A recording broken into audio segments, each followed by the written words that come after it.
I'm Scott, the host of What Was That Like? And this is a bonus episode. Normally on this podcast, you'd hear someone talking about the time they witnessed a murder, or when they escaped a cult, or when they were swimming and they lost their leg to a shark attack. Those are all actual past episodes, and there are currently over 150 of them to binge. But we're doing something a little different today. You've heard me talk about the private Facebook group. That's where we discuss each new episode as well as past episodes, but we talk about a lot of other things in there. Every Tuesday, I post a new question, something that makes you think. And with almost 6,000 people in that group, we get a lot of answers. The discussions we have in there are amazing, and you can join for free at whatwasthatlike.com/Facebook. Well, not too long ago, I posted this question. What's something that happened at work that you'll never forget? And wow, did the work stories come pouring in. Turns out a lot of weird stuff happens on the job. So I asked some of the people who answered that question to record their answer and send it to me. What you're about to hear are those work stories. And a content warning about the first story. It involves a dog who has a seizure and doesn't survive. I put that one at the beginning, so when you hear that story start, you can fast forward about 3 minutes to the start of the next story if you want to. So I hope you enjoy listening in on what happened at work. Real people in unreal situations. There is a girl hanging by her broken leg from the telephone wire. And I called 911 and I said, I found a baby. I turned around. I see a gun pointed at me close enough I could touch it. She would hold our heads underwater all the time. He levels the gun, pulls the trigger, and I go down. Her eyes were full of tears. She didn't want to leave us. My hair catches on fire. I swear to God, this image is burned in my head for the rest of my life. I'm Scott Johnson, and this is What Was That Like?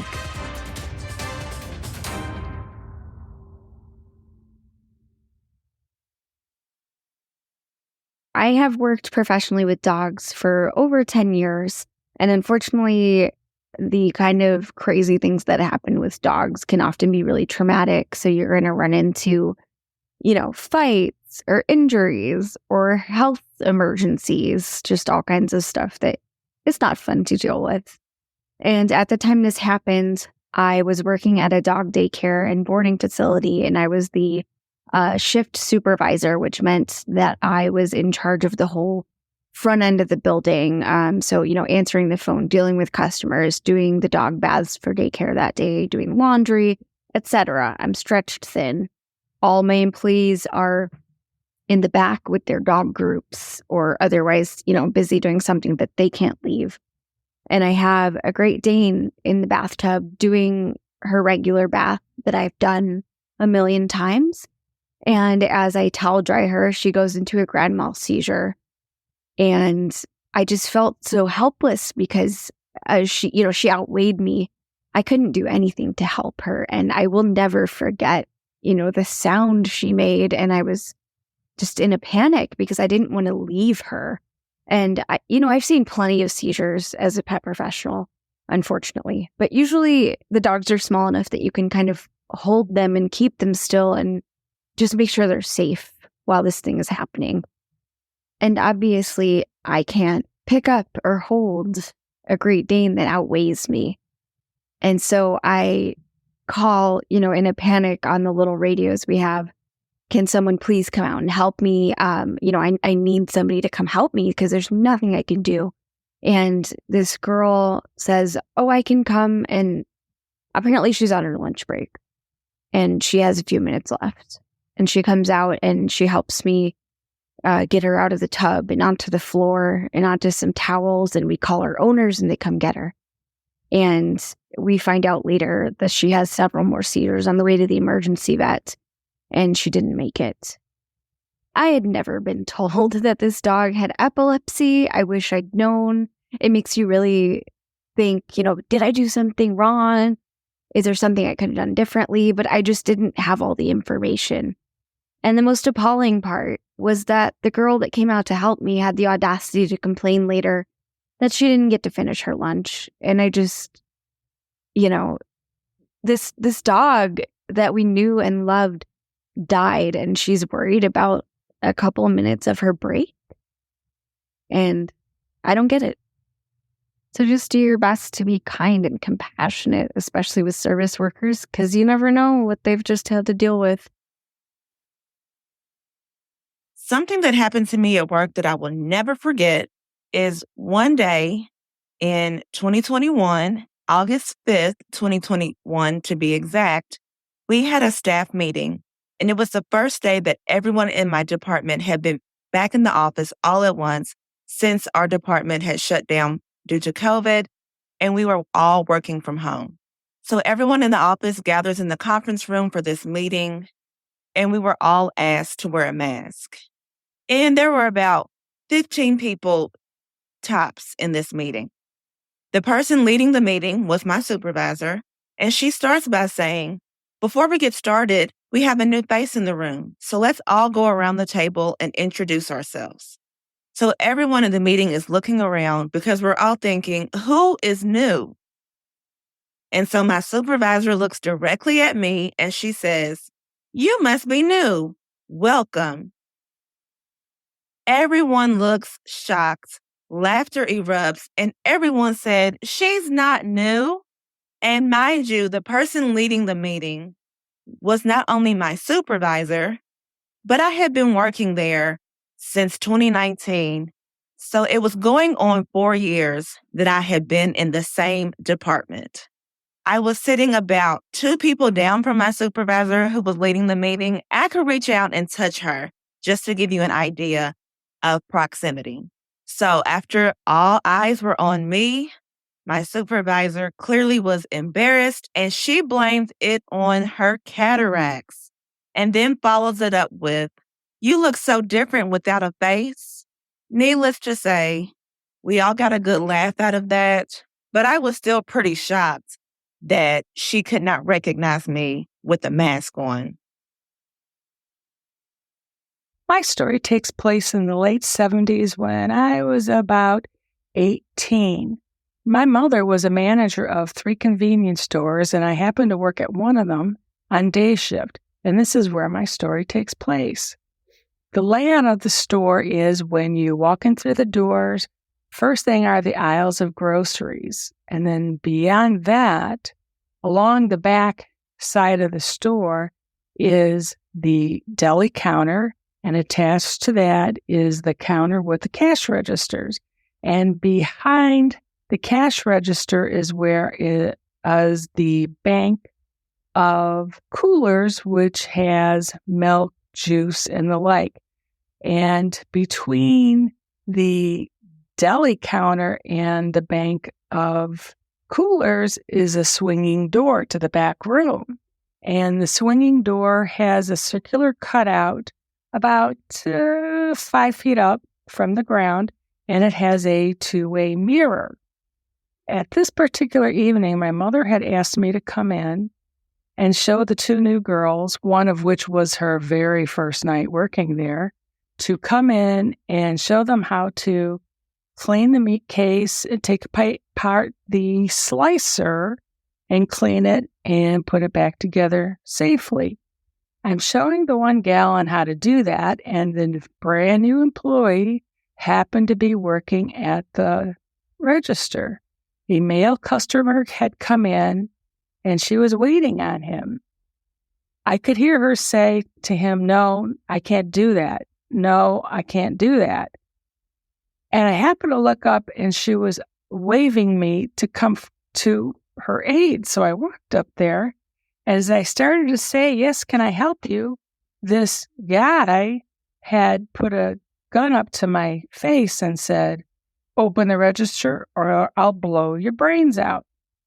So I started to open the register, and the 2 girls ran in the back room where my mother was. She happened to come in that night. She was working on paperwork, and they're screaming on the top of their lungs for my mother. And my mom's name was Charlotte, and they're screaming, "Charlotte, we're being robbed." So my mother jumps up and she says, she's asking them where I was. And they said, "She's out there with him." So my mom tried to hurry up and run up to the window, the two-way mirror, to look through to see if she could see me. Well, I wasn't there, and she thought, "Oh my God, he took her." So she happened to peer out and started looking around to see if I was around.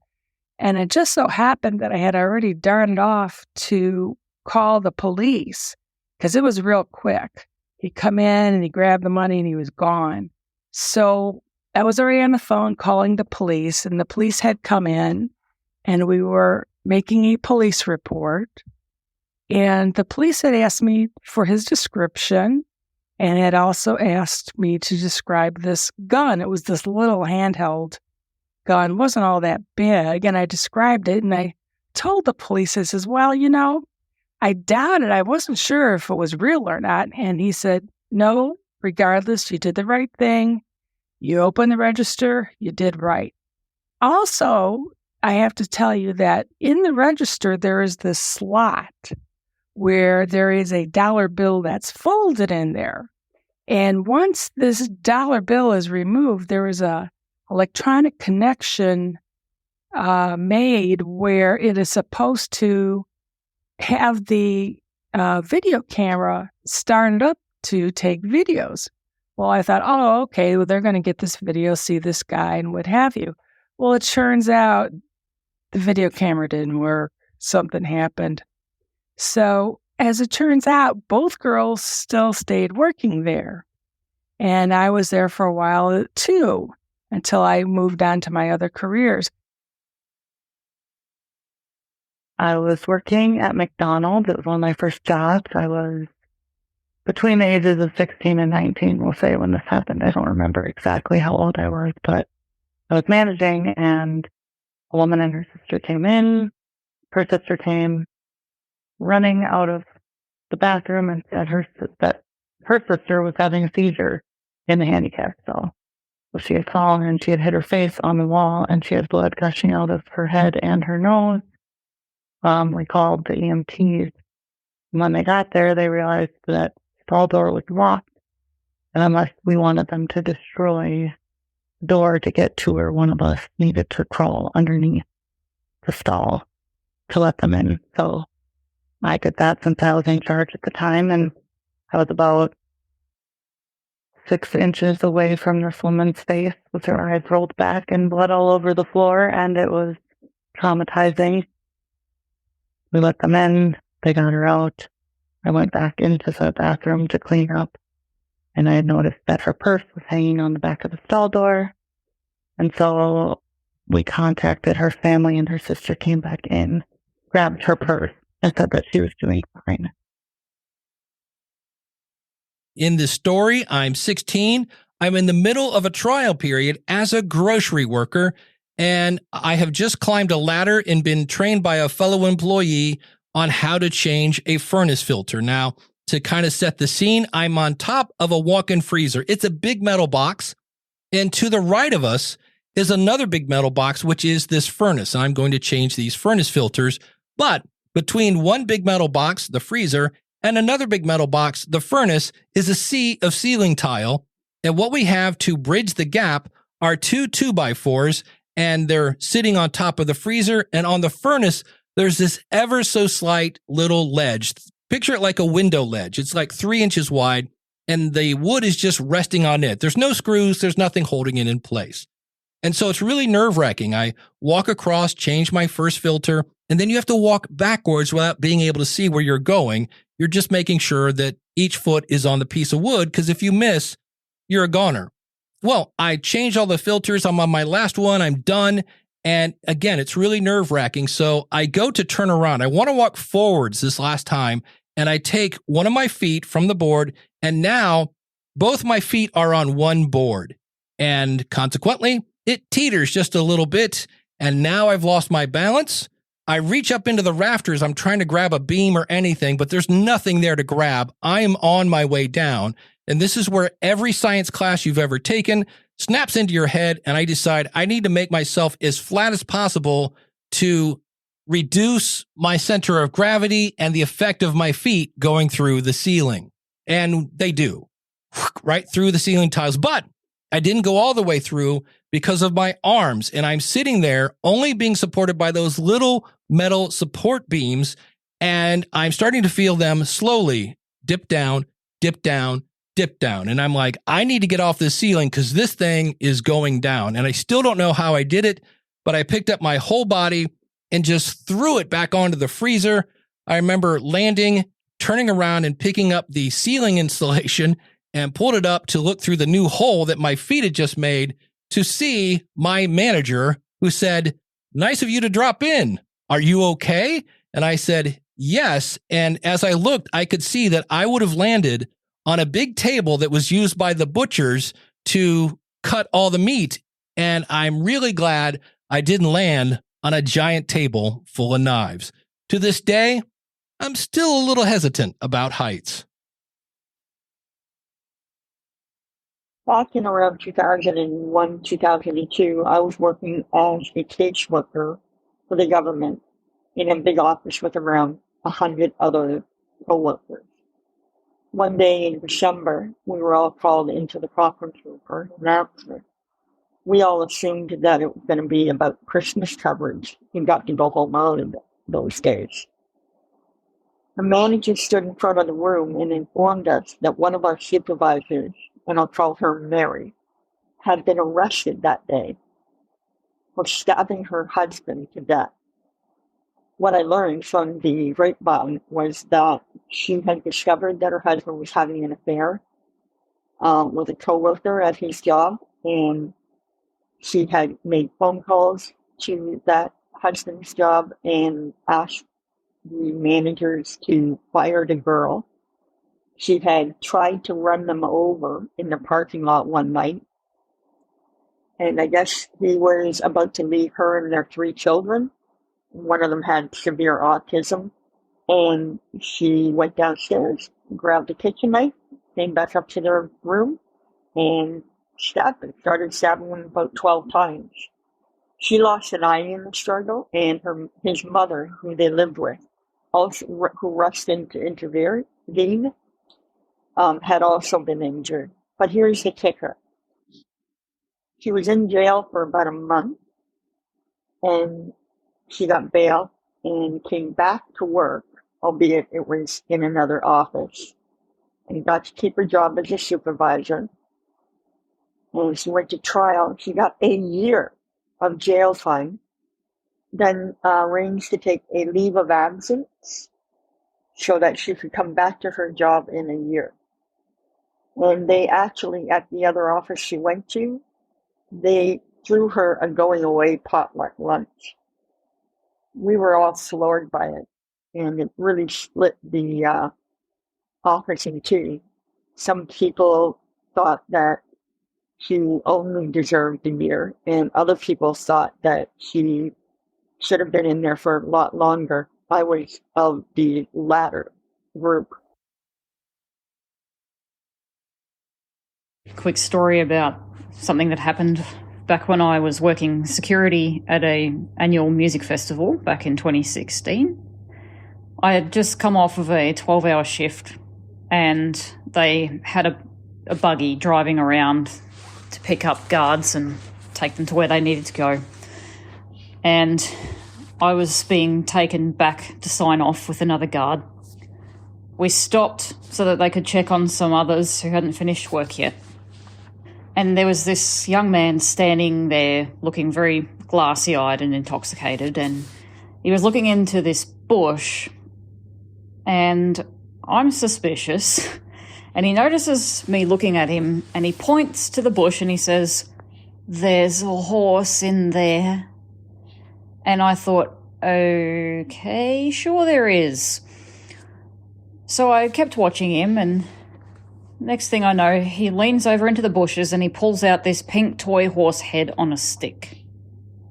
And at first I didn't even react because I just thought, wow, there was a horse in there.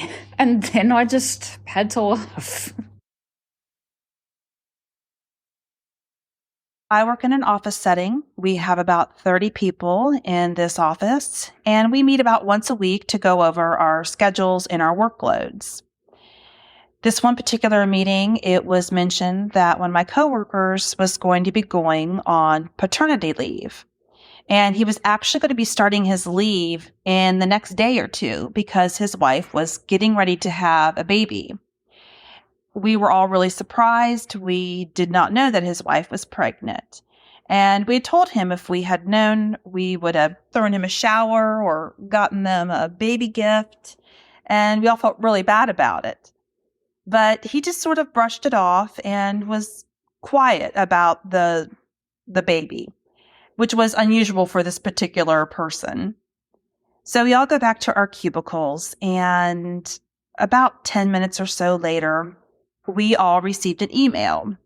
This email was sent from that coworker whose wife was pregnant, and it was sent to our entire department, employees, the supervisors, everybody. So 30 some odd people were included on this email. And he wanted to let us know that the reason that he had not said anything about his wife being pregnant was because she was having an affair. And the affair had resulted in her becoming pregnant. They had decided to stay together and to raise the child together alongside their other young children that they had.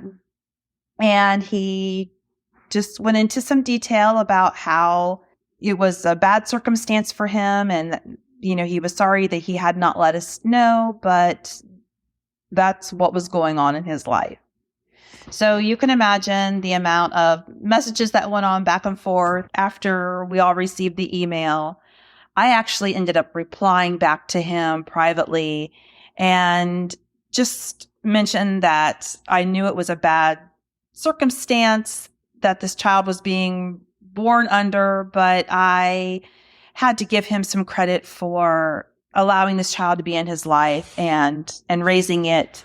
And I knew that he would be a good father to this child the way he had been to his children that he currently had. He went on paternity leave. He and his wife are still together. That was about 7 years ago, and they are still together. The child has been raised along with the rest of his children, and they've actually had another child since then. I had just gotten a job working in customer service. I had been there maybe a month or two, and I was on the floor, and a gentleman approached me and said, the men's bathroom needs a little bit of attention. And I was like, oh, okay, thank you. So I went and checked it out, and I can't even describe correctly the scene that was placed before me. I walked in there, and there was doo-doo all over the place. It was all over the walls, all over the floor, all over the toilet, and even a couple droplets on the ceiling, too. I don't know, it looked like they barely made it, and it shot from the back of the toilet, and it just projected all over the place in every direction. And I thought, oh hell no, I am not touching this. So I went to my manager and I let her know, assuming that there was like a biohazard team or something that was going to come in and clean it up. And she said, oh, I actually have a really bad gag reflex, so can you clean it up? I was like, I didn't say this to her, but I was just like, are you kidding me? I just started this job and you want me to go clean up fecal matter? Anyways, I'm a people pleaser, so of course I did it. And they didn't even have like the correct cleaning tools. So I literally just had to use a mop. So I was mopping the walls and mopping the ceiling and the toilet and everything, I didn't know what else to use. And so, I disposed of that mop head afterwards, but yeah, it was pretty bad. I think that he might have even left his underpants on the floor there too. It was pretty bad. And, you know, sadly, that's not the only human doo-doo story at work that I have, but it's the one that I will always remember. Many years ago, when I was a bank teller, there was an elderly customer who was leaving the bank just as another customer was entering. The woman entering saw what looked like poop on the ground and let us know about it. So we notified our branch manager so that 1, he would clean it up because none of us women would do it, and 2, he would watch the surveillance video with us to see what happened. As we're watching, we see the elderly man stop, shake his leg, and a turd plopped on the ground. He just kept walking, and in came the other customer who noticed it. To me, the craziest thing about it is that years later, I was working at a different bank as a teller and telling my coworkers about this incident, and not long after that, that same old man came into that bank. Thankfully, this time, he did not drop a poop bomb before he left. I worked for Pizza Hut and I was 19 years old, and a different Pizza Hut across town had been robbed the week previous. And so our managers had a meeting, an all-staff meeting on Sunday, got us all together and explained that if we were robbed, this is what you would do, this is what you would not do, make sure that you try to remember what they look like, how tall they were, this kind of thing. And then they told us that they were going to take everybody off the cash register that was not a manager because it was not our responsibility. So that Friday night, I was closing, and it was just about 15 minutes before close, about midnight. Guy came in, and I heard the bell telling me that there was a new customer, and I looked at him, and it was September in 1989. It was a hot, hot summer. I think the high that day had been like close to 90. It was really only getting down to about 60, so it was very nice weather. And he was in a leather coat, like a bomber jacket, and he had it zipped all the way up to the top. And he had his fingers in his hands in his pockets, and he had a bandana on his head like a do-rag. And he just gave me a really bad feeling. And I thought, oh, this is not good. He's going to rob us. And then I thought, well, I don't have to worry about it because I'm not a manager and I'm not supposed to be on the cash register anyway. So I'm just not going to worry about it. My manager will come out. So I kept myself busy doing my side work. And pretty soon, my manager didn't come out to help him. And so the guy came out to the restaurant to me. I turned around and there he was. And there were a couple of tables in the restaurant, but they weren't paying too close of attention. And I said, can I help you? And he said, yeah, I want to make an order to go. And I thought, oh, well, thank goodness. So I started walking to the counter through the restaurant, and he was walking behind me. And I was thinking to myself, oh, I was just being so dumb. And how did I get so worked up? And, I guess that they just kind of implanted that thought in my head. And so I just kind of ran with it. And I turned around the counter, and so he was behind me, and I turned around the counter, and now I'm facing him, and he has a gun out, and he has it pointed at me. And I thought, oh, I knew it. I should have trusted my instincts. He's definitely a bad guy. And he said, give me all the money in the cash register. And so I opened the cash register, and I proceeded to give him the money. Well, we had dropped money. We dropped the big bills in the safe every hour on the hour. And so that was a rule for forever, but definitely when people are getting robbed across town. And he didn't even ask me to open the safe. And I opened up the cash register, and he said, where are the big bills? Because I'm giving him 1s and 5s and 10s. And I we would put the big bills underneath the tray with the checks. And the checks just stayed there all night long. And so I pulled them out, and there's all these checks, and he didn't want the checks. So then I'm divvying them up, check, bill, check, $20, $10. And the guy's shaking his gun, and he's saying, if you stay calm, I'll stay calm. And I'm thinking, dude, I am calm. Calm down. Your finger's on the trigger, and you're making me nervous. But he just shoved all that money into a paper bag that he brought with that he had in his pocket, shoved the gun in the paper bag, and then he put it all in his pocket, and he went out the door. After it was all said and done, I gave him a few minutes, and then I locked the door behind him because that's what they told us to do. I called 911. My manager was there, and I dipped my head in the management office and asked him, I told him that we'd been robbed. He said, I know. And I said, okay, well, did you call the police then? And he said, no, you can call them now. So I called the police, and I was upset, but I found out later, and it makes sense that he did see the guy, and he knew that we were being robbed, but he didn't want to spook the guy and let him realize that he was in the office and come out from this, door and freak him out and get shot. And he didn't want to call the police because he thought he'd probably hear him and, didn't want to cause a big ruckus. And, P.S. 4 years before that, a Pizza Hut across the state had been robbed, and they did kill the manager that was on duty. So it was a warranted worry. When I was a teenager, I worked at a Burger King in Connecticut. It was right off the highway, so it was always pretty busy.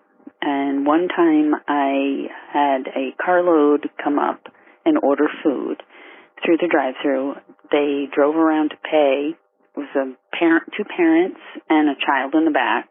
I took their money and proceeded to turn around and give them their change.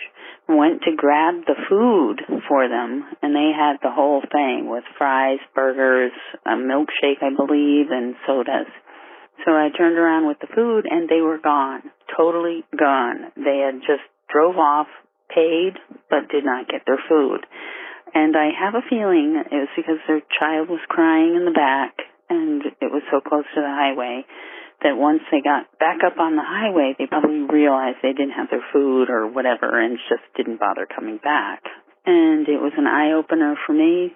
I've seen similar things like that in grocery stores, and I know I've been in a grocery store and just left all my stuff with my child in the cart. I took him out, left all the stuff, and left because he was having a meltdown. So I can totally relate that somebody would buy all their food at a drive-thru and then take off. In 2001, I was living and working in Pittsburgh, and I had gone into work early that day to work some overtime. And one of my coworkers came out and told us all that a plane has just hit the Empire State Building. So I told her, no, that can't be right. It's too far inland, and there's too many other taller buildings that will prevent that from happening. She's like, go look for yourself. So I walk out into the break room. TV's on the news, showing the trade tower, and all the smoke and everything. So I'm shocked, but, also realized she had the building wrong. It's the World Trade Center, not the Empire State Building. And as I was standing there watching the coverage, that's when the second plane hit. So I got to see that live. Seeing that we were in Pittsburgh and they knew that there were other planes and one was lost somewhere above us, there was a citywide, notice to clear out of the city. So, cell phones weren't huge back then. I'm trying to call my husband to come get me because I have to get out of town. And he was my ride in that morning. And if I had taken transit, I wouldn't have been able to get anywhere because my car wouldn't be at the parking ride. And the phone lines were just jammed. So a friend let me use their cell phone. I called my husband. He came and got me. And then I hung out in the lounge at his job the rest of the day, just continuing to watch the news. And of course, later we hear that the plane came down the next county over with Flight 93. So it's twice a day. In 2010, I was a new manager for one of the largest online retailers in the world. New to my career. So they were opening their largest facility on the East Coast, and I was living on the West Coast, and they moved me, and I was excited for the new adventure. The labor pool was pretty rugged. We would find shanks hidden in the library bins, which I don't know why, but we did. There's a lot of theft. But one of them got really creative and decided to fill up backpacks full of laptops and iPods and put them by the turnstiles. We have to go through metal detectors to get in and out of the building, and there's turnstiles. And when you pull the fire alarm, the turnstiles run free. So somebody started pulling these fire alarms, and we'd have to evacuate between 300 to 500 people whenever they did this. And it was cold. It was very cold. So we would be stuck outside for an hour at the very least. And I'd have to take roll call for a large quantity of people and get them riled up and get them ready to cooperate for roll call, which was almost an impossible task. But anyways, after probably the fourth time of this happening, the fire marshal decided to quarantine us in a break room, 300 people at this time. So we were like trapped in the break room like sardines. It was very cramped, very uncomfortable, and emotions were high because they were sick of this happening. And we had to keep working overtime because we couldn't make our shipment promise dates because we had to keep evacuating the building. Well, anyhow, we've had people trip and fall over speed bumps in the parking lot and hurt their wrist. We've had people get super duper cold, and we'd have to buy like firemen's blankets to put on them once we realized this was a normal occurrence. So finally, 2 weeks went by after probably the fifth one, and we evacuated again, because I was walking through the pick mods checking on my team when I saw smoke coming from the third floor library bin. Somebody had literally lit the books on the shelf on fire, and the fire was spreading fast. So I pulled the fire alarm and we all evacuated, and it was pretty miserable. HR and the fire department started interviewing individuals they thought potentially could have been involved. There was a lot of finger pointing and misidentifying people just because people wanted to get this situation over with. It was quite an ordeal, and it made a lot of people quit. Turnover was high, and the fire marshals were angry. On January 8th, 2007, I was working in the dining room of an upscale retirement community, luxury condos, fine dining, concierge services, an assisted living wing for when anyone reached the point of needing that level of care. I was a split shift schedule, so every day I had a couple of hours to do as I pleased between lunch and dinner service. I was just shy of my 21st birthday, living with my parents again, and very much enjoying my young partying years, probably a little too much. So breaks at work usually consisted of me taking a nap in my parents' room at home or going and smoking weed with my coworkers. That day I went home to nap. I remember how eerily quiet it was, and I assumed that no one was home. So for some reason, I decided to nap on the couch. That evening shift, I'd say it was around 6:30 or 7 p.m., I walked to the back to the kitchen to turn in an order, and while I was coming back, I saw my boss on the phone at the hostess stand.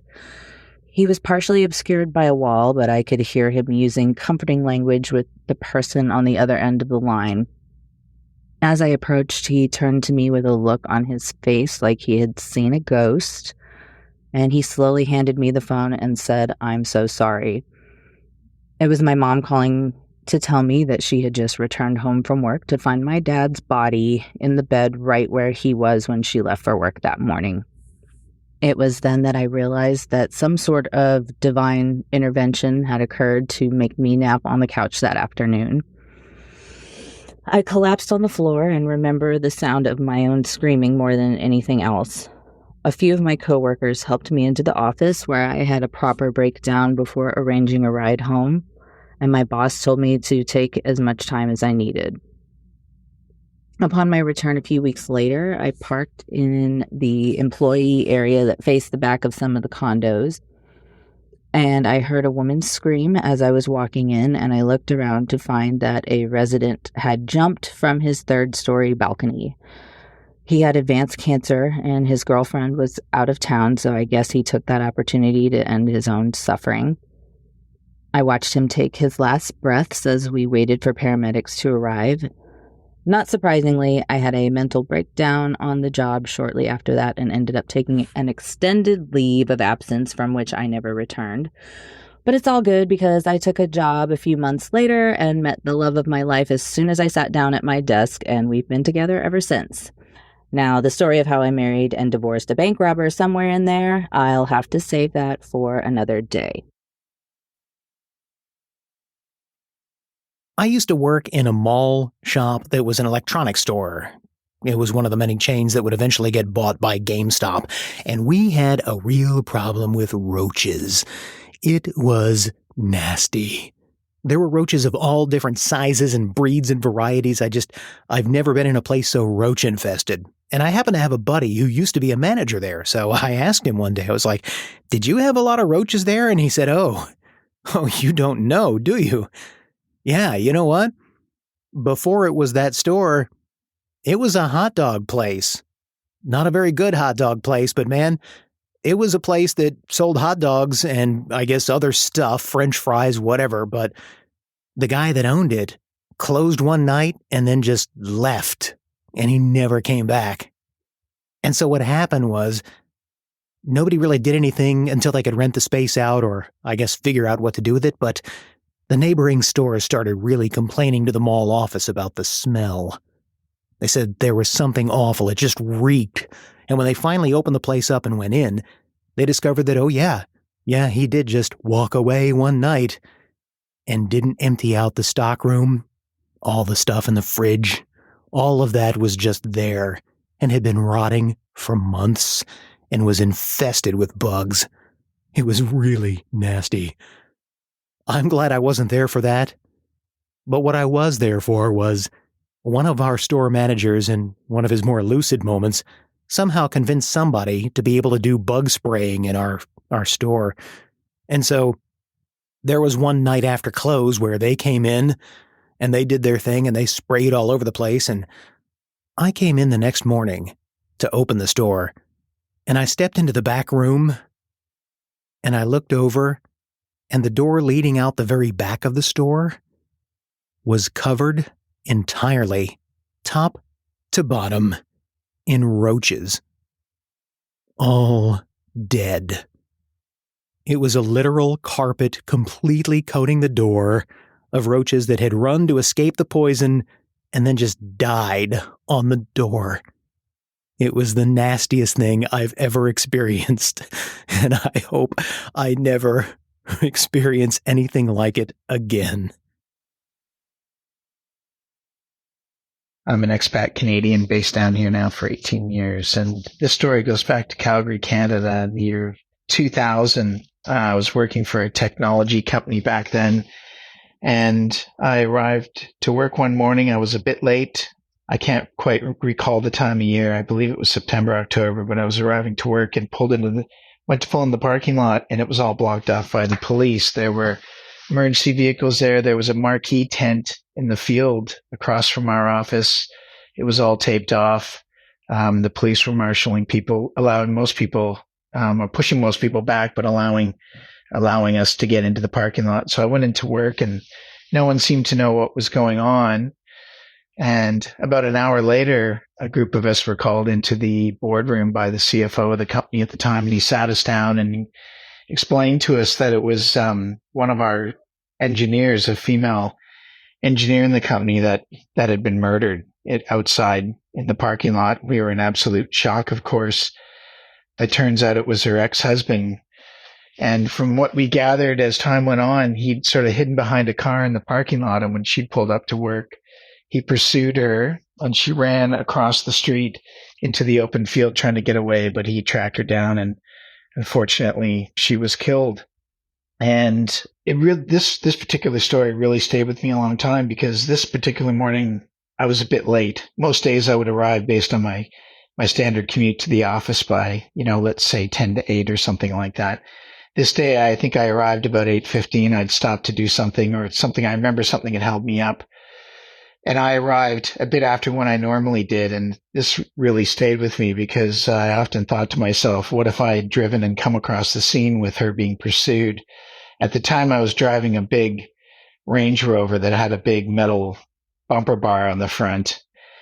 I've run over in my mind many times if I'd had the opportunity to try to assist or maybe just have him meet the front of my truck and been able to save her. But that's been a little tough. It comes back to me from time to time, but this did go through the courts. I remember it took several years, and I think I'd actually already moved to Australia before it was resolved. It took 5-6 years, I think, for this to reach an outcome. But in the end, he's in prison, I think, for life. And unfortunately for this family, they were Serbian immigrants, and they had a young son. He was probably 8 or 9, I think, at the time, and he was left without any parents or any family in Canada. So a really tragic story. It's just, very unusual, something you would never expect to happen. But I remember it had a massive impact on the people in the company. She was a really soft spoken, gentle, caring lady. And she certainly didn't deserve that. It was horrible. I used to be a breakfast server at a restaurant and a hotel in our city's downtown area. I worked only the weekends, so we had a lot of really interesting people come in. This was I believe a Saturday morning, and me and the other server were just hanging out at the bar. It was really slow so far. Not a lot of people had come down, and we were just kind of hanging around talking. All of a sudden, this lady comes around the corner into the restaurant, and I looked at her and was like, those are some really fleshy looking leggings. And then I realized, oh my gosh, those are not leggings. She was 100% completely naked. One arm across her chest, the other just dangling freely. I didn't know what to do and was kind of stunned for a second when my manager walked over and said, ma'am, can I help you? And she pointed back into the kitchen and was like, yeah, I'm going to go up the stairs real quick. There were no stairs back there. And my manager said, no, I don't think so. Let's go back this way. So she turned her around, walked her back to the elevators, asked what floor she was on, and just sent her back upstairs. Not only did she walk past the front desk agent, who completely ignored her because she didn't want to deal with the situation, but she also had to walk through a lobby full of teenagers who were in town for a school event. I don't know what happened to her after that. I asked my manager if we should call 911, and she said, no, don't worry about it. I hope she made it back to her room safely and is doing okay, though. Last year, I was working for a local gym here in Sioux City, Iowa, and I was filling in for one of the smaller satellite locations. One day, I'm just sitting at the front desk by the front door, and this guy walks in. He checked in with the electronic scanner, so his name came up, and I greeted him when he came in. I said, hi, how are you? And all he did was just stare at me. It was really scary. Because it didn't matter what I said to the guy, he would not respond. It was almost like he was staring into my soul. So he walks away, and I forget about him for a while, and I do my work. Later on, I end up going upstairs, and there's 2 separate ways that you can go upstairs. And I chose the left way to go upstairs, and when I get down the hallway, I can see down the stairs for the right staircase. And I find the guy who still was just kind of standing there acting funny. So I asked him again, is there anything I can help you with? And he just was not responding. He just stared at me. He had basketball shorts on, and he had both of his hands in the front of his shorts. So finally, I just got really uneasy, and I started to walk towards the office, and that's when he starts walking up the stairs towards me.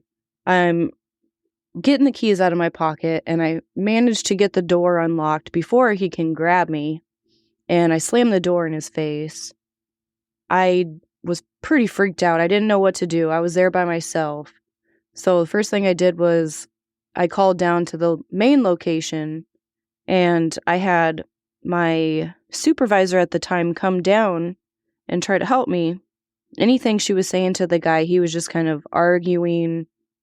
She finally told him he needed to leave because he's not working out, using equipment. He was just kind of making people nervous.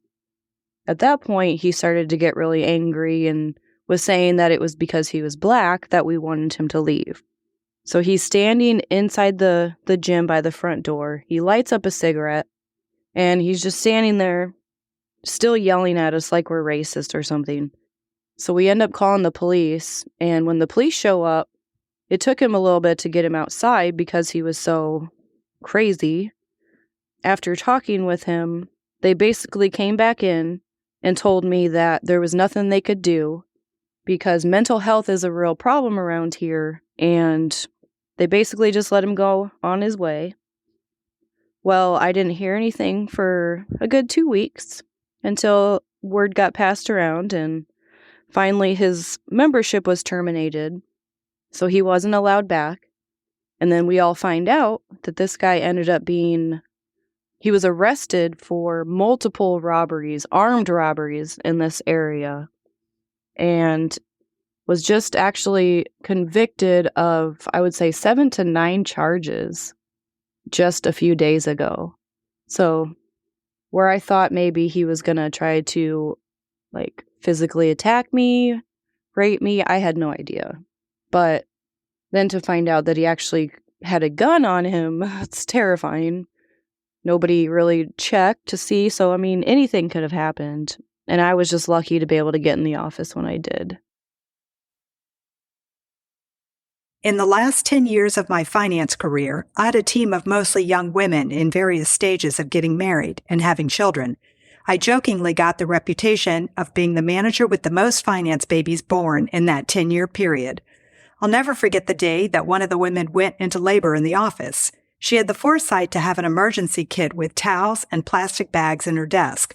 We were having a discussion by her desk when her water suddenly broke. After a quick moment of disbelief, we sprang into action. She used one towel to go to the restroom and clean herself up, while I spread the second towel on the floor to cover the water. After a quick conversation with her, I felt reasonably sure that she wouldn't have the baby in my car, so we used a plastic bag to cover the seat, and off we went, as quickly and safely as possible, to the hospital. Most of the car ride was me just telling her that everything was going to be fine, and secretly hoping that I had not misjudged her labor time. Her husband met us at the entrance, where to my great relief, I handed her off. And I'm happy to say that everything really was fine. She delivered a healthy baby girl. That was truly an exciting day. I'm a critical care nurse, and I've always worked cardiac ICU, cardiothoracic ICU, just all the ICU units. Back then, we would take care of patients who had heart attacks, heart failure, and post-procedure. We were experts at running code blue situations. That's when your heart stops beating and goes into what's called fibrillation. This quivering of the heart lasts 4 or 5 minutes, and that is your window for defibrillation or shocking the patient. You actually lose about 10% survival for every minute you're in fibrillation. So this is how it would happen. Our monitor tech would call code blue, bed 3, and we would grab the crash cart and we'd go to work. We were very successful. We did this all the time. You would have one nurse doing compressions, one nurse pushing drugs, one nurse recording times, one nurse to shock the patient, and usually a respiratory therapist that would be managing the airway. Unlike today, back then you literally charged the paddles, leaned over the patient. You would yell 3 times, clear, clear, clear, and then you'd shock the patient. If they did not convert, then you would continue CPR and you'd recharge. If they did convert, then the patient would slowly regain consciousness and then open their eyes several times over a time period. So what happened this day was me and my friend Neil, I worked with Neil for a long time, we heard the code and we ran into the room with the other people. I was doing compressions and Neil was going to defibrillate. So we charged the paddles, Neil was standing there and Neil yelled, clear, clear, clear, and he shocked the patient. As soon as he shocked that patient, the patient sprung up, sat up instantly, and wrapped his arms around Neil. Neil's arms were flailing, trying to get away, and we were all laughing hysterically to the point of crying. It had just never happened before, and we were all in shock. We finally got the patient off Neil, laid him back down gently, and started the post-arrest treatment. I worked with Neil a few more years after that, and we laughed every time we went to a code about the day he was bear hugged by a man that he brought back from the brink. Back in 1975, when I had just turned 15 and was allowed a work permit, I was hired at a brand new Baskin-Robbins store on the outskirts of Portland, Oregon. The price of a single scoop of ice cream was 28 cents. We had crowds of people when it opened, and I learned my job quickly. As time went on, we had a number of regular customers that would come in and get the same thing time after time. We also had kids who would come in excited to get an ice cream cone. Many times the parents would park the car just outside the windows at the front of the store and send the kids in with the money to get their ice cream. One particular day, a child came in and I scooped the ice cream onto a cone. The child handed me a quarter, and I said, "Oh, a single scoop is 28 cents. You'll need 3 more cents." The child went out to the car, and the next thing I knew, an angry dad marched in and started yelling at us, telling us how ridiculous it was that his kid couldn't get a single scoop of ice cream for a quarter. He then slammed the pennies onto the counter and stormed out. We were stunned. And because of that experience, I have never forgotten what the price was for a single scoop of ice cream at Baskin-Robbins in 1975. The thing that happened to me at work was that I had a new hire trainee that passed away in my arms. This was the first week back of the new class of trainees right after the holidays. This was in the middle of COVID. We had this new hire class. We would have new class about twice a month. And it was a warehouse, so I was training them on how to process the stuff going in and out of the warehouse. This gentleman was really, really excited, very engaged. He was a ray of sunshine. I really enjoyed having him in my orientation. And Tuesday morning comes along, and he is rather quiet, which was unusual, given that Monday he was so engaged in orientation. So one of the other trainees comes up and talks, or tries to see if he's okay and say hello, and he's kind of frozen in his seat. And she yells to me, and I come over and I check on him, try to say his name, try to see if he can react to me, and had him try to say his name full and say the ABCs, things like that. He could not speak at all. So my first instinct was to get him on the ground and lay him on the floor. So I had a few trainees help me with that. And then I started barking orders to call 911, go get one of the supervisors that's first aid trained, and I start doing chest compressions. And when the other supervisor comes in, we start to alternate. The next thing I know is that we have EMTs there, but I refused to leave him. The only person he was making eye contact with was me. It was very obvious he was scared, and I just did not want anything to happen to him and he'd be all alone with medical personnel or EMTs coming to him in masks, and he couldn't see anything. So I immediately took my mask off, and I just started talking to him and calming him and holding his head while everyone else was doing their chest compressions. The only time I backed off was when they had the AED and the EMTs were trying to utilize that. I was there with him while he lost his valve. It was a pretty traumatic experience. He ended up passing away in my training class. I was working at a hotline office when I was 21, the summer before my senior year of college. I was volunteering in my county, and we had a county hotline for services, a variety of mental health services, and then the National Suicide Prevention Lifeline ran a call line through our office. So calls that were nearer to us would be routed to our office, as opposed to other ones they kind of route locally when you call the National Suicide Prevention Lifeline. And most of the calls that I answered were on the county line. Those were a lot more frequent, but we would sometimes get Suicide Lifeline calls come through. And I actually didn't have any really serious calls until my very last day.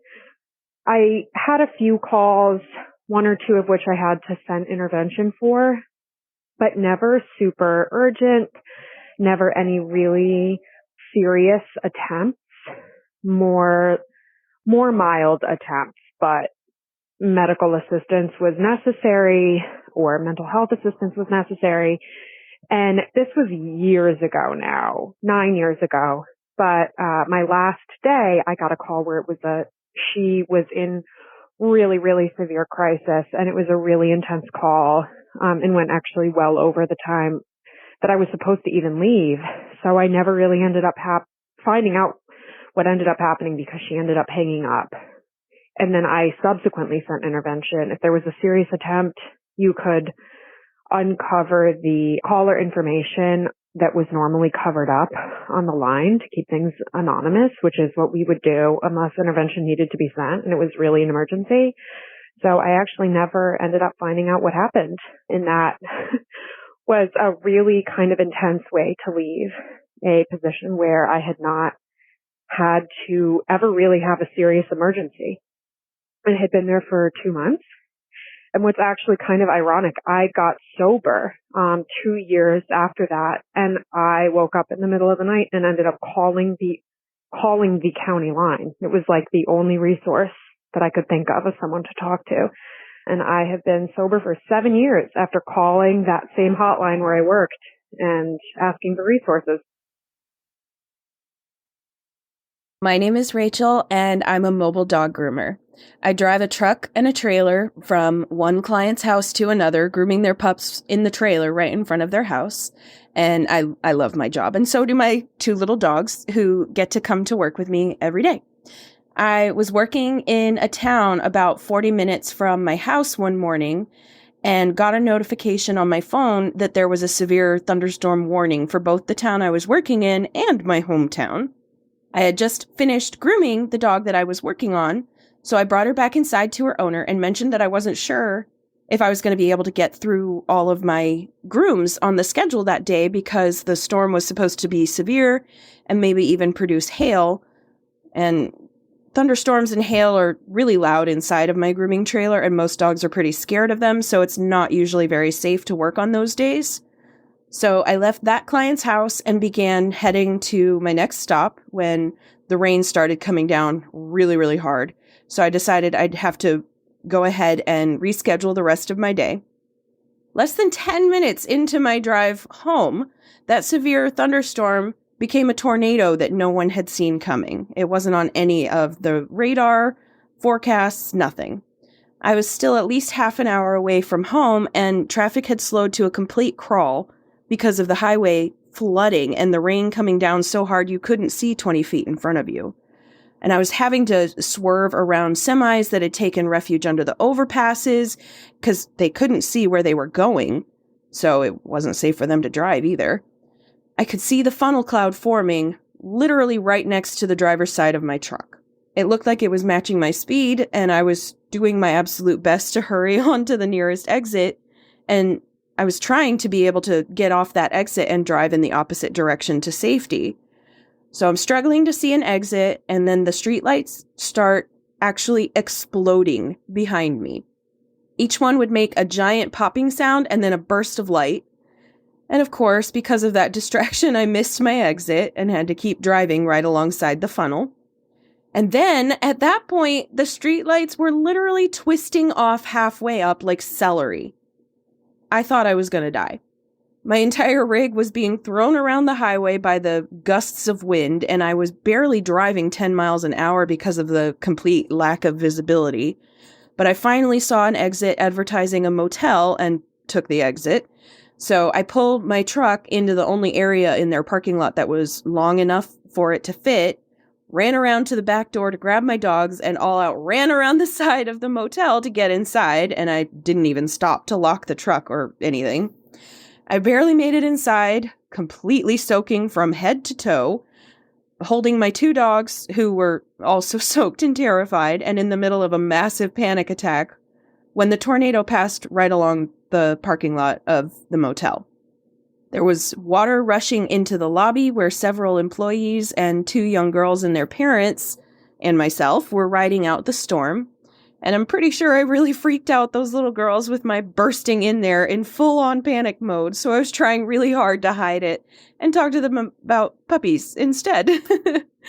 We all hung out for about 15 minutes till the storm had passed and then went our separate ways. And then I shook the entire way home, which took about 2 hours that day. There were gigantic trees that had fallen over the highway, several fires, and there was no power anywhere, so it was pure chaos the whole way. Thankfully, my pups and I made it home safely, and there wasn't any damage to my grooming rig, but that was quite the experience. I worked in IT at the state Supreme Court. The IT department was in the basement, and 2 sets of large glass doors stood separated over 40 employees from the rest of the 4-story building. The Supreme Court building had one state police officer on site, but no other form of security such as metal detectors. Most offices were not locked during business hours, and the business was open to the public per state law. The primary courtroom where appellate cases were heard was also open to the public. All staff received an email one day, about 5 years ago, from the Chief Justice, which included a picture of a man. We were advised to contact the chief or the state police officer who was on site if we saw the man in the building. Evidently, earlier the man had been in the Supreme Court wielding a knife. He was irate as he lost an appellate child custody case. He attempted to access the area where the appellate judges worked, but thankfully the door was locked. One of my long-term friends is an appellate judge, and I was, and still am, concerned for her safety. I later asked her if she was scared, and she said no, because anyone can access the main courtroom during appeal court sessions, and she is always vulnerable. That day among coworkers, we all joked about the incident, who would save whom, if the guy came back or if something else happened. Even though we joked, deep down, I think most of us were pretty rattled. Thankfully, nobody was hurt. When I was in my 20s, I worked for a pet care company. I was a dog walker, I was a pet sitter, and in the afternoons, I worked a shift at their dog daycare. I had been working at the daycare for a few months, maybe a year, when this incident happened. I was in the back area where the big dogs played, and there was, I don't know, maybe 15 to 20 dogs back there. And 2 dogs were playing together, and one got their lower jaw caught under the collar of another dog. So they were stuck together, and they were freaking out, squealing, panicking, making a ton of noise. And I went over to separate them. I had taken about 2 steps, and I felt something grab onto my leg. I don't mean grab onto my pants. I mean teeth sinking into my flesh kind of grab. I turned around and I saw a yellow lab attached to my leg. Now, this dog had been the absolute sweetest dog in the entire place. He was constantly letting other dogs climb all over him and chew on him, and he never made a fuss at all. He would just stand there and look a little put upon, but never fussed or anything about it. So I was extremely shocked to see this particular dog just biting me the way that he was. I kicked him off, and I'm still going towards the other 2 dogs to separate them, and the lab comes back and grabs onto my other leg. I fell down, kicked him off again, and he comes back for a 3rd bite. At this point, things get a little bit hazy. I don't exactly remember what happened. I don't think I passed out or anything, but I don't know if the shock or the surprise or whatever caused me to forget this. But in any case, the next thing I remember, the managers and the other workers are coming back and pulling dogs away from me and putting them in kennels and making arrangements for me to go to the hospital. Because at this point, both of my legs are bleeding very profusely. I ended up needing a total of 25 stitches in my legs. It took well over a year for me to get full feeling back in the areas where I was bitten. I limped pretty significantly for a couple weeks. And it honestly took a little bit of time for me to become totally comfortable working in the daycare again, especially when dogs got really rowdy and they were really noisy when they were playing. It kind of made me a little bit jumpy. To this day, I do not know what happened to this dog. Apparently, after I was taken to the hospital, he tried to attack 2 other people. As I said, this was so out of character for him. Something medically, chemically must have went wrong in this dog's head, because this was such a 180 and out of character for him. I know that in pack or group situations like that, when 2 dogs are fighting or getting into it, dogs will frequently nip at them to try and separate them. And maybe this is what he was trying to do, but he just took it way too far. I still work with dogs to this day. I'm currently a pet groomer. I've got a little dog on the table right now who's waiting for me to finish her. So I'm going to get back to her.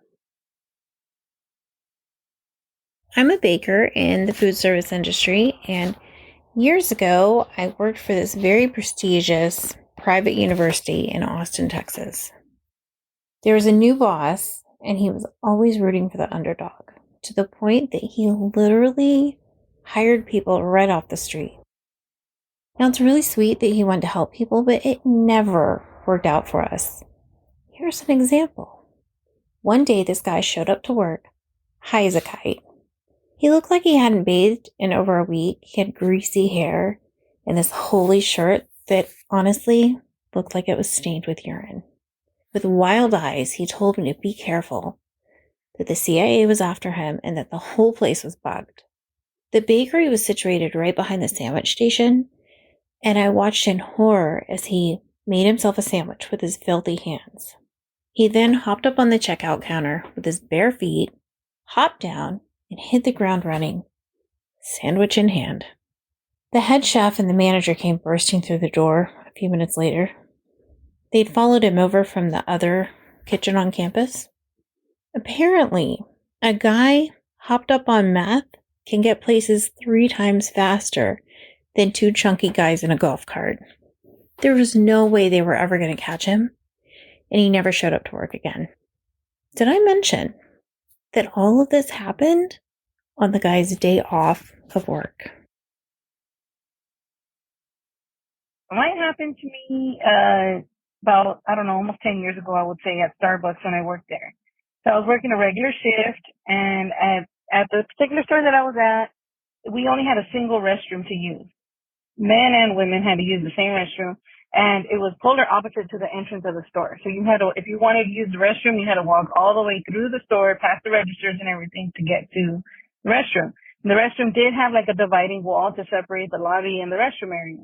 Well, this particular day, this young gentleman walks in, maybe late teens, early 20s, I don't know. He walks in, he goes straight to the restroom. He came with a friend, and the friend ordered. And shortly after that, an elderly woman, she also walked in and she went to go stand in line for the restroom. So she was standing leaning up against that wall that divides the lobby and the bathroom area. Well, once the friend was done ordering, he starts walking towards the restroom as well. And at the same time, a little boy's behind him also about to approach the restroom. The little boy's maybe like 8 or 9. Well, when the friend gets there, he all of a sudden starts yelling. He's like, whoa, whoa, whoa, whoa, whoa. And he's like backing up, and he's facing that little nook where that older woman was standing. And I can't see from where I am, so I'm just kind of looking to see what's going on. And that young man, he even pulls back that little boy, and he's like, come here, don't go over there, don't go over there. And he doesn't know that boy, so then the little boy's mother gets upset, and she's like, that's my son, don't touch my son. And he's like, hey, I'm just letting you know, don't walk over there, don't walk over there. So now everybody in the whole store pretty much is curious as to what's going on.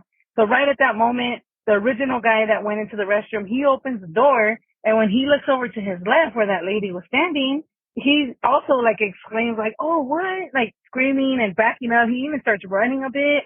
And so we're like, what's going on? So when he runs out, that older woman, she immediately goes into the restroom, slams it, and locks the door.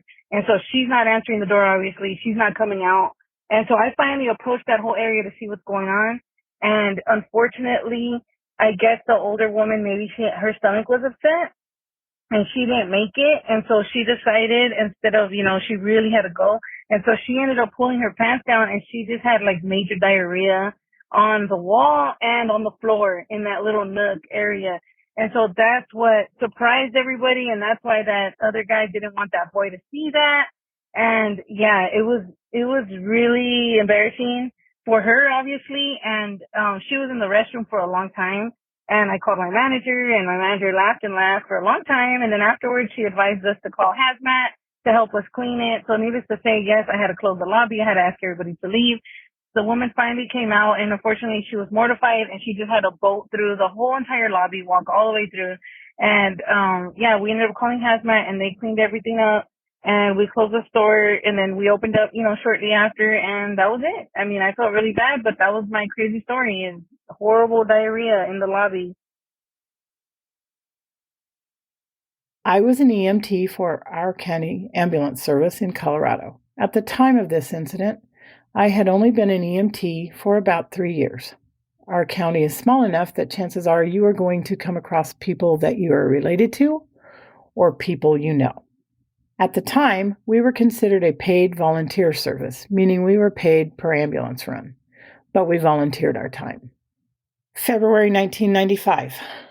Around 6:30 p.m., I'm at home preparing a batch of snickerdoodles when a call came over the radio for a one-vehicle rollover on a county road.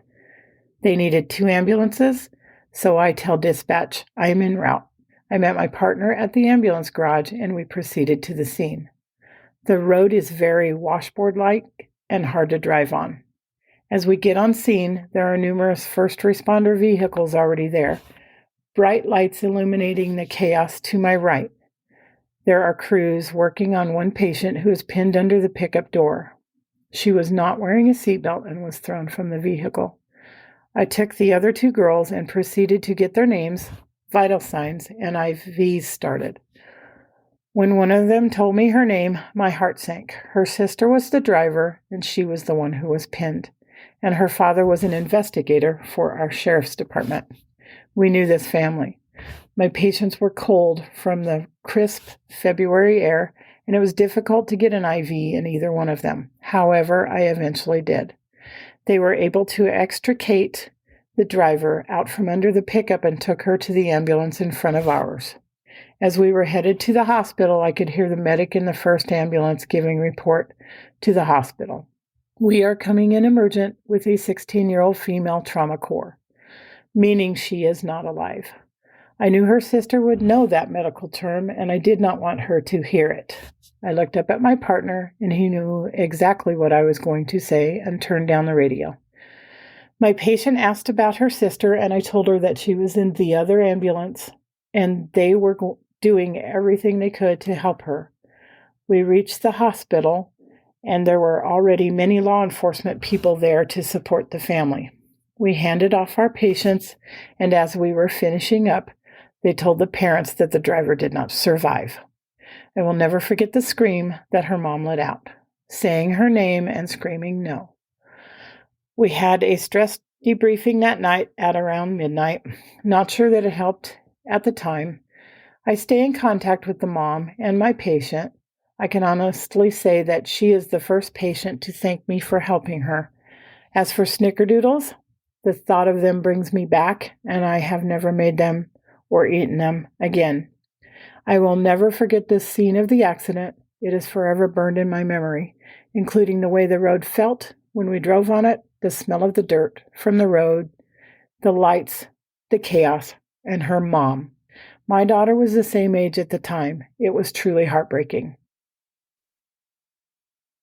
I wanted to share with you an experience that I had while working for a radio station in July of 2007. It was a Monday, and I remember that it was a Monday because I had been camping with my family that weekend leading up to the work week. And I was a little out of sorts that Monday, kind of dragging. And I remember thinking I shouldn't have come to work today, probably should have taken the day off. But I was trucking along and I was there. Then about 10 a.m., I noticed some energy in the building.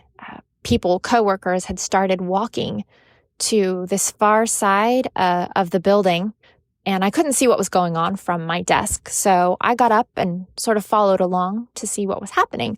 The energy wasn't good. You could tell something was wrong. And as soon as we got to the other side of the building, we could see the emergency response vehicles. And we knew that something wasn't good. We stood there and kind of talked amongst ourselves about what could be happening. And we saw them wheel out one of our coworkers, who we lovingly called Big Mike. And our hearts sank. Big Mike was one of our IT guys, and he was well known and very well loved among the staff. He had many friends on the staff. He was the first person to show up if you needed a helping hand in moving, if you needed a picture hung. He would show up to any party that he was invited to and stick around to help you clean up. And so, yeah, he was well loved, and we were in quite a bit of shock. We found out after he was whisked away in the ambulance that he had had a dental procedure earlier that week and had been complaining about not feeling very great. And he'd laid his head down on his desk, and his cubicle mates had just sort of let him do that and rest, just thinking he wasn't feeling good, so maybe he just needed a little nap or something. But after a while, they realized he should probably be stirring. He should be getting up, and he wasn't. So they gave him a shake, and he didn't respond. So immediately, as soon as they knew something was wrong, they called 911. 911 responded quickly, got him to the hospital as soon as they could. But we found out just maybe an hour later that he didn't make it. And in fact, he had passed away while at his desk. And that was hard on us as a staff, particularly hard on his cubicle mates who were right there with him and didn't know that this was happening. But in the end, I think it's made a lot of people, myself included, more vigilant. I think I'm a better coworker because of it. I'm aware of what my coworkers are going through, especially if they've recently had a medical procedure. Although we can't change what happened to Big Mike, we can take the experience and make sure that we are looking out for others around us in a better way. And who knows, maybe even one day this experience could save the life of another. Around 2011, 2012, I worked for a software company as a technical writer, and I absolutely loved my job. I'd been there for 3 or 4 years at that point, had the best boss, greatest coworkers, had a baby and come back. I was just super happy. And unfortunately, we had to have a reorganization happen where everybody kind of got moved to different departments, different bosses. Mine was a brand new boss to the company. And I promise you, I tried, but the woman just did not like me. I tend to have issues sometimes with authority, and she was kind of a militant micromanager. So I tried very hard to hide my feelings on the subject, but it was pretty obvious she was not my biggest fan. But, that's fine. Not everybody's going to like each other. We're not there to make friends. We're there to work. So I thought things were going okay until one day I got pulled into a meeting room with no warning. It was HR and my new boss. And they wanted to let me know that I worked with some people who felt that my cologne usage was too much and that it was being done at my desk. And just because I love the smell doesn't mean everybody else would. And I was convinced that this had to be a mistake because as a lifelong migraine sufferer, smells, scents, especially cologne, is a huge trigger for those. So I'm very cognizant of not doing that. I wouldn't do it to myself, let alone anybody else, and certainly not at my desk. And I found it really amusing because my new boss was somebody who basically marinated in her cologne. It was overwhelmingly awful. And also when you first walked into the floor, there was a male who also wore an amazing amount of cologne, and it would hit you like a brick wall every time you walked in. But you know what? Yes, it bothers me. Yes, I wish people wouldn't do that at work, but everybody isn't responsible for my quirks and needs or irritations. If it got to be such a problem, I could always go to somebody. But so I thought maybe somebody is just mistaking it for me. I can't imagine why anyone would think that. So I made it very clear I would never do that and why. And I thought it was the end of it until a couple of months later, I'm leaving the office. And between the time I walk out the door and before I even get into the parking garage downstairs, I receive an email from, it looked like, my job saying some really nasty things and how I'm so insensitive and annoying at how I constantly am spraying cologne at my desk. And I think this has to be a joke. These people they obviously don't know me because anyone who knows me knows how I feel about it. And especially since this episode with HR and my boss happened a couple of months ago. So when I get back after talking, I sent it to HR and said, look, this is kind of concerning. I thought this was over and done with. It's obvious I'm not doing it. I've invited anyone and everyone to come down to my desk and smell me if they want to. So we really need to figure out what's going on. And when I mentioned it to my closest coworker friend at work the next business day, she had mentioned, and some others had come over to talk about the fact that apparently they had been conducting interviews, solo interviews, with the more than 100 people who worked on my floor to find out if the smell of me and my cotton candy scent was annoying. That's right. Not just cologne, not a body odor, not some offensive smell. Cotton candy. Somebody thought that I smelled like cotton candy, and they felt that the best use of their time at our job, which was wildly intense and needed more focus than was given, they were conducting interviews like it was some kind of a crime show about whether or not me and my candy-scented self was annoying. I've never experienced anything like it. I had already been having such a problem with the boss. I had a toddler at home who had some special needs, and I thought, you know what? This is the best way to go out with a bang. I don't think I'll ever be able to have a better exit story than the fact that 100 people on my floor were being interviewed about whether I smelled like cotton candy and if they thought I should be hung for it. You just can't make this stuff up. So years ago, I was working at a tiny little hotel. All the rooms had fireplaces and jacuzzi tubs and balconies with water views. It was really romantic. A lot of couples stayed yearly on their anniversaries, including this really sweet old couple. They were in their 80s, and they'd been celebrating their anniversary with us for like 10 years or more. After they checked out on their final stay, we found that they had left behind their vibrator collection in the nightstand. Usually in hotels, we find things like phone chargers and fire sticks, and we just pop them in the mail and send them back to them. No biggie. This time, however, I was not about to call this couple and ask them for the address to ship their giant bag of dildo. They didn't call us and inquire about them, and they also never returned to the hotel again. I was a young restaurant manager in the late 90s and was closing the restaurant after a shift on a Sunday night. The general manager, who was a dear friend of mine, and I were going to stay late to do some repairs around the restaurant. We had 2 employees still left in the building. They were teenage busboys. I was in the office completing paperwork with my back to the door when Tony rushed in and said to me, "Don't do anything silly, just do what they say and nobody will get hurt." And then I felt something at my neck because Tony was a big practical joker. I brushed it away as if he were playing a joke on me. Immediately, I was grabbed by the hair of my head and thrown onto the ground with the gun at my head again.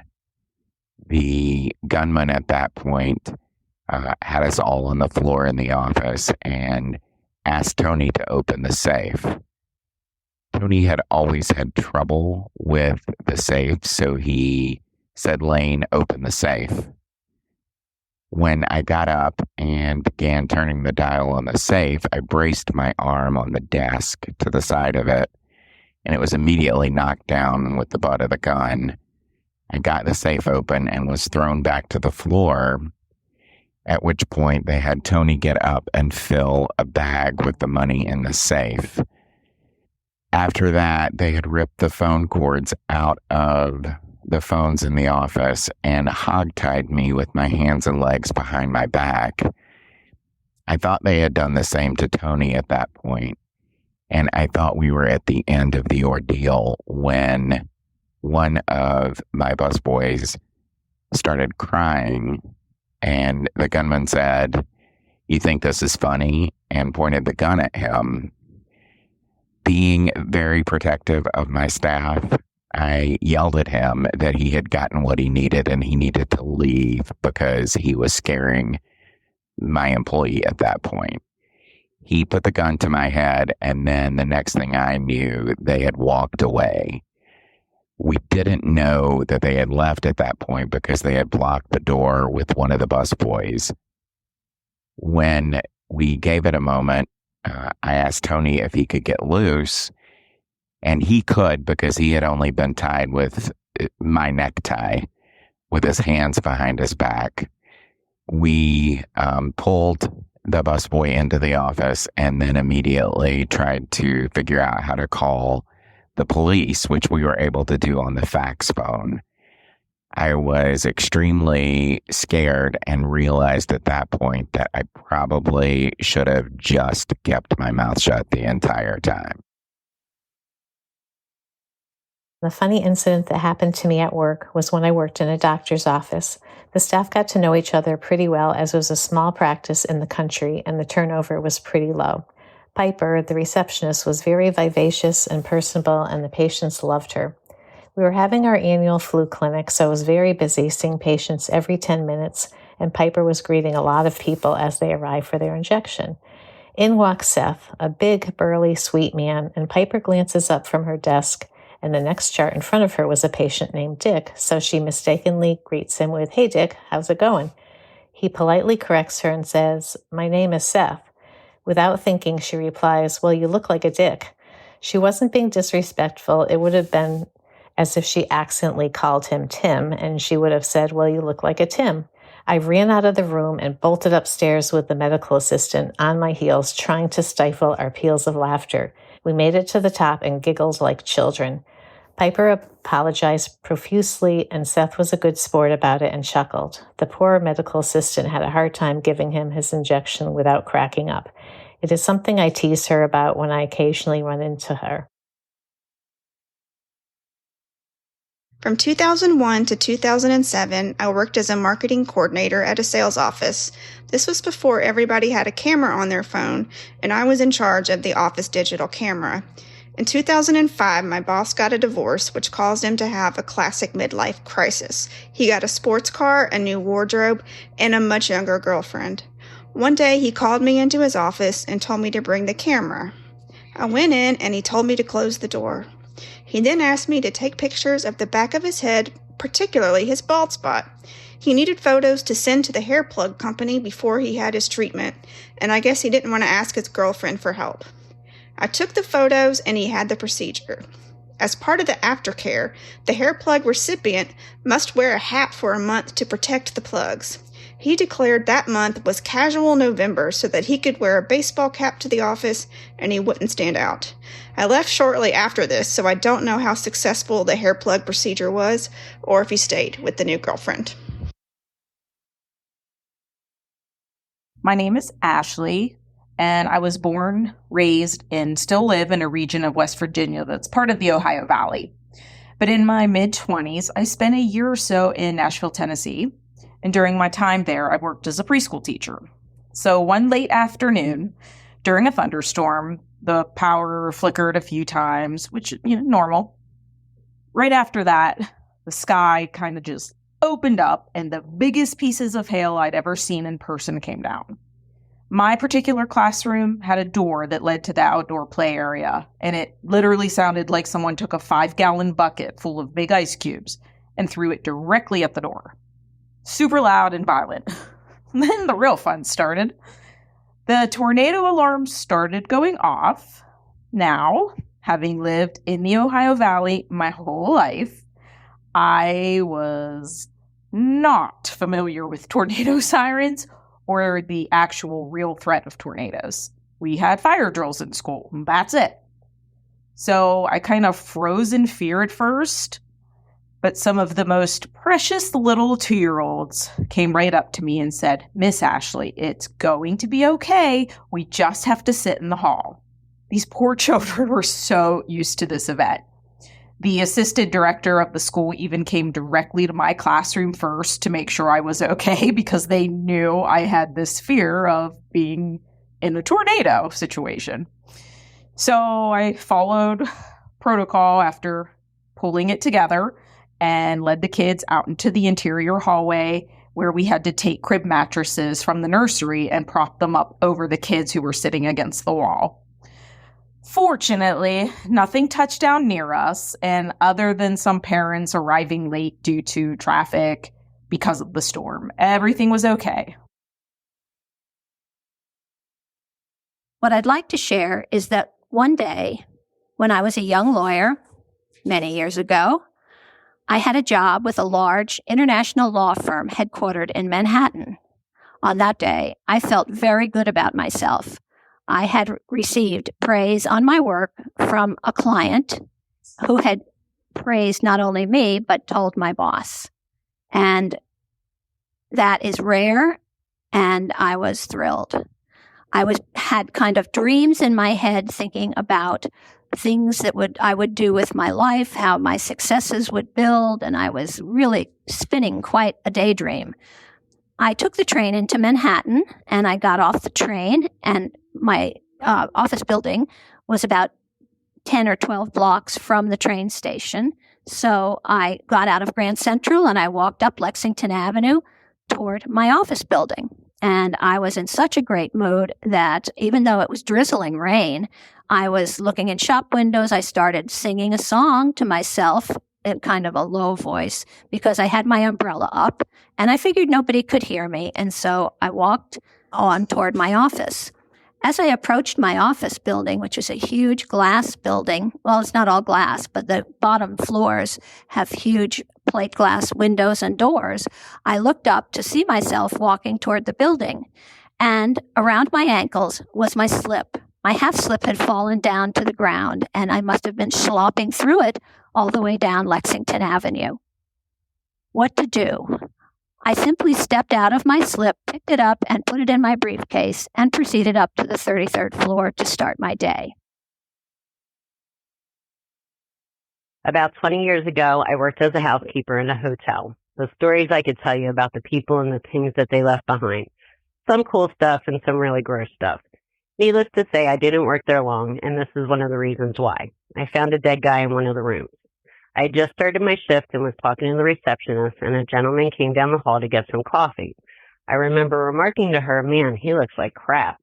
About an hour later, I stirred in my room, typical housekeeper stuff, knock on the door, say housekeeping, enter the room. I was about halfway down the hall and knocked on the door. No answer. I knocked again and said housekeeping. No response, so I entered the room. The man was sitting up on the couch like he was napping. Scared the crap out of me. And I said, "Oh, I'm sorry." And then I realized that he did not look right. I went over to wake him up and realized that he was not breathing. I calmly, yeah, right, screamed like a banshee down the hall for the receptionist to call 911. The head housekeeper came running in. Long story short, we had to get him on the floor, which was no easy task, try CPR until the paramedics came in. I did not do the CPR, and he was pronounced dead at the time. Needless to say, I left for the day after that and soon quit. I never actually really found out what happened to him or why he died, but that was the scariest moment of my life. My work story is from when I worked at a TV station about 15 years ago. We aired Wheel and Jeopardy at the time, and the shows would come down 2 days beforehand off the satellite. We would record them onto a tape and play it back 2 days later on the air date. I'm not sure why they did it that way, but that's how they did it. Typical shows came down the same day. So we recorded it 2 days beforehand, and somehow either the backup tape got lost or there just wasn't one recorded when it came off the satellite. But anyway, we didn't have a backup tape for that night's Wheel of Fortune, and we needed one because we always played back two in case one of the tapes went bad or the tape player went bad. We'd be able to just switch over to the one that's already running and have very little interruption to air. So my boss, he came to me and said, "Hey, can you make a backup copy of this Wheel of Fortune for tonight?" I was like, "Yeah, sure." So I take a tape off the wall to record the backup onto and go over to the machine that erases the tapes. The erasing machine, you just throw a tape on and rub it back and forth after turning the machine on, and it just takes anything off of that tape that was on it, and you can't play it back or there's nothing good on it. So I go over and I do that, and then I go and look for the original tape with the show on it, and I can't find it anywhere. I'm just looking around, can't find it. And I look at my hand, and it's the tape that I just erased. So I had erased the Wheel of Fortune that was going to air in like 4 hours. And so I go to my boss, tail between my legs, and just say, "Hey, I erased Wheel of Fortune." He sighs and talks to his manager. They work out something. And what they had worked out is they were going to air the show for the next night. They were going to air that show that night and then flip them and then air the show that was supposed to air that night, have that overnighted on tape back to us so that we could have another copy and then air that the next night. I don't know if there was any repercussions from Wheel of Fortune for us reversing the air order or if the commercials got messed up or anything like that. All I know is what happened and how they fixed it, and I never heard anything else about it. It was a good thing that it wasn't Jeopardy that I had done that to, because the shows are sequential. And so whoever wins one night is on the next night. So had that happened with Jeopardy, it would have been out of order and people at home would have been able to tell. But with Wheel of Fortune, wouldn't have been able to know. When I was in high school, I worked a retail job at Winners, which is the Canadian equivalent to Marshall's for my friends in the United States. I remember one afternoon, very close to Christmas, my line was especially long. And of course, I was doing my best to be friendly despite having sore feet. And the cardinal rule when you're working in retail is don't look at the clock because it just makes the time feel like it's going by slower. Anyways, then came Hank. I'm not sure this is his real name, but I feel like if I call him that, you'll have a good idea of what he looked like. He approached my register holding a tiny teddy bear, which already had me cracking up on the inside because it looked hilarious. He said, "I'd like you to give me a discount on this bear." And I asked why. And he pointed out that the bear was holding a red heart in his paws, and there was a teeny tiny white string that was meant to fasten the heart closer to the bear's chest. But since it was loose, the heart was just a little farther away from its body. So let's put it this way. If I'd pulled the little string out before he even saw the bear, he would have had never known that it was there. Anyways, I kind of thought he was kidding. It was really a minuscule thing to give a discount for, so I said, "I'm not sure I can give you a discount for that, sir." He said, "All right, then call the manager." Now, the people behind me heard him say those words, and they all rolled their eyes in unison because the line was already super long, and now they all have to wait for my manager to get there. Well, anyways, Josie came over and asked, "What's the problem here?" In my cheeky kind of way, I said, "This gentleman would like a discount because this teeny tiny string has come detached." Well, Josie looked into my eyes, and I could tell she was really trying to say, "Are you serious right now?" And I raised my eyebrows to say back, "Yep, I sure am." She could tell he was determined, and my line was super long and growing. So instead of making a fuss and arguing back and forth with him, she simply said, "Okay, I can take the teddy bear from $12.99 to $12. It was our store policy back then to always mark prices down to the even number. He considered it for a split second and then goes, "No, I want a full $1 off." Both of our jaws dropped. Josie said, "I did take $1 off, sir." And he said, "No, you didn't. You gave me 99 cents. Now, I know her well. She wasn't good at hiding her feelings. They always showed on her face. She scowled at him and it set him off. He started yelling about how we didn't have the spirit of Christmas and he's just trying to buy a gift and we work for a big corporation worried about pennies. For some reason, he kept saying, "This is the spirit of Christmas." Well, the people behind him were all listening to this insanity and disbelief. And finally, a guy in the back yelled, "Hey, buddy, I'll give you 25 cents to shut the hell up." Those words have lived rent-free in my head ever since. If only I could tell you how many times I've wanted to say, "Here's 25 cents to shut the hell up." Newsflash, people working minimum wage don't get paid enough to deal with your shit. There, I said it. I once worked at a dog kennel, and I was the staff member that was in charge of giving tours at the time. And a client came in a very, very expensive Ferrari. They wanted to have us pet sit and have their dogs overnight at the dog kennel or the pet kennel. And when I was giving them the tours, this gentleman was on his phone the whole time, just phone to the face, not paying attention, not listening, not looking around. However, his partner was, and she kept telling him, "You need to get off the phone. You need to be present. You need to pay attention." Well, I was giving him the tour. We made it through the whole kennel. He really was not actively participating in this tour, wasn't really interested. He was just very busy on his phone. And his partner was like, well, we want to see a luxury wing. And we had a luxury wing available for dogs. And in this area, there is a step up to get into the luxury wing. And we made it down the corridor. We showed them the suites. They have TVs and beds and literally all the luxury items that an animal could want, toys and bedding and everything.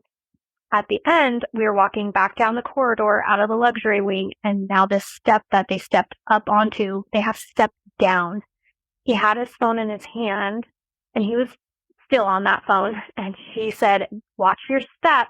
And I was standing on the very bottom of the step, kind of waiting for them to come past me, and I don't know what he tripped on, whether it was himself or just lived on the floor. And mind you, I'm a very small individual. I'm like 5'1", 100 pounds. This gentleman was very large, very tall, very broad, probably a football player or a linebacker. And he fell directly on top of me. Like when they say timber and a tree is falling, that was my experience. And this gentleman fell on top of me. His wife or partner is laughing hysterically. And she's like, I can't believe this. You just fell. And I'm underneath him. I'm trying to get to my radio to radio my partner at the time that I was working with. And I was like, my coworker was named Pat. And I said, Pat, I need your help. I need your help right now. Come get me, please. And I was stuck under this gentleman trying to squirm my way out from underneath him. And he's just like stunned. He's not moving. He's not responding. He's in shock. I don't know what is happening. And I finally got out from underneath this guy. Pat busts through the door. I'm squirming out from underneath this gentleman that I just gave a tour to. His wife is hysterically laughing, cannot hold her composure. And it had to have been the most momentous event that ever happened to me in my young career working at this kennel for pets. And it is certainly a memory I will not soon forget. Luckily, we scooped the guy off the floor. We peeled him up off the floor. He was fine. His ego was bruised. And understandably, his wife left and they never came back. They never had us board their animals. They never came back for doggy daycare. And I certainly do not blame them. Well, I hope you enjoyed that. It was fun putting that together. And I have to say a big thanks to everyone who sent in their story. And it's a good reminder. Next time you get up and go to work, you really can't know for sure what's going to happen. If you'd like a full transcript of this episode, you can get that at whatwasthatlike.com/158. That transcript was created by my professional transcriptionist, James Lai. And of course, the graphics for this episode were created by my professional digital graphic designer, Bob Bretz. They both do amazing work. No listener story this time, since you've essentially just heard more than 90 minutes of listener stories, but I've got a bunch of good ones lined up, and I'm still waiting on you to send yours in. Stay safe, and I'll see you back here in 1 week with a brand new episode.